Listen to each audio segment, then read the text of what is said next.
দক্ষিণ চব্বিশ পরগনার পাথর প্রতিমা থেকে উত্তরপ্রদেশের পিলভিট। কোথাও বাঘের পায়ের ছাপার গর্জনে আতঙ্কে গ্রামবাসীরা, কোথাও আবার ভরা গ্রামে পাঁচিলে বসে রোদ পোহাতে দেখা গেল রয়্যাল বেঙ্গল টাইগারকে। ঘুমপাড়ানি গুলি ছুড়ে কাবু করতে হলো তাকে। তবে পিলভিটের গ্রামবাসীরা হাঁপ ছেড়ে বাঁচলেও দক্ষিণ চব্বিশ পরগনার পাথর প্রতিমার গ্রামবাসীরা এখনো নিশ্চিন্ত হতে পারছেন না। কারণ বন দফতর বাঘকে জঙ্গলে ফেরত পাঠানোর দাবি করলেও গ্রামের লোকেরা এখনো বুঝতে পারছেন না সেখানে একটি বাঘ এসেছিল নাকি দুটি।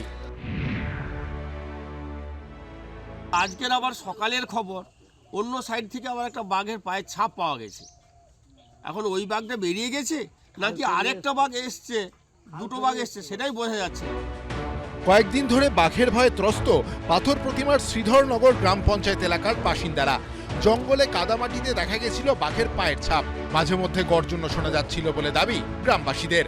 এখানে ঠাকুরাইন নদীর একদিকে বিশাল জঙ্গল, নদীর আরেক পারে পরপর গ্রাম। নদী আর গ্রামের মধ্যেও জঙ্গল রয়েছে। লোকালয়ের গায়ে এই জঙ্গলেই ডেরা বেঁধেছিল সুন্দরবনের রয়্যাল বেঙ্গল টাইগার। গ্রাম থেকে যার দূরত্ব মেরে কেটে 500 থেকে 700 মিটার। বাঘের ভয়ে কার্যত বাড়ি থেকে বেরোনো বন্ধ করে দেন গ্রামবাসীরা। ভয়ে ফিশারিকে যেতে পারছি না, বাচ্চা কাচ্চা ভয় করছে, আমরা বেরোতে পারছি না ভয়ে, রাত্রে দিনেও ভয়। আর এই যে সামনে ধান টান কাটা হচ্ছে জলা, সেখানেও থাবা পড়ছে।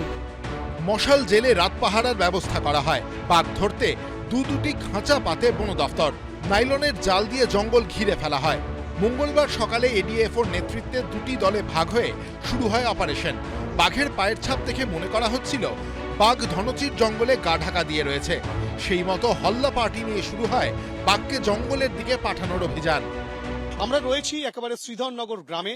এখানে কিন্তু এই যে জঙ্গলে এখনো পর্যন্ত বন দফতরের তরফ থেকে বন আধিকারিকরা, বনকর্মীরা তারা কিন্তু বাঘকে একেবারে খোঁজার যে প্রয়াস, সেই প্রয়াস তারা চালিয়ে যাচ্ছেন। এবং জঙ্গলের আশেপাশে আমরা সার্চিং করে দেখলাম যে ওর মুভমেন্ট কোন দিকে আছে। সেই সার্চিং করতে করতে করতে করতে আমরা শ্রীধরনগরের একদম লাস্ট এন্ডে এসে পৌঁছালাম।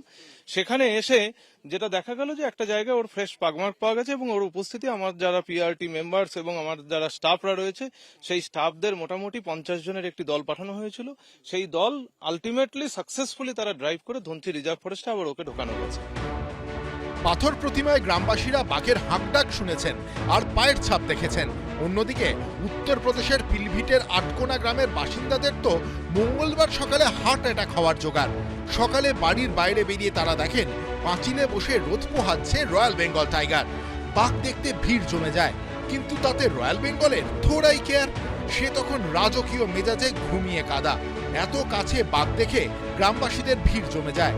শেষে বন দফতরের কর্মীরা এসে ঘুমপাড়ানি গুলি ছুড়ে বাঘটিকে কাবু করেন। তারপর তাকে খাঁচাবন্দি করা হয়।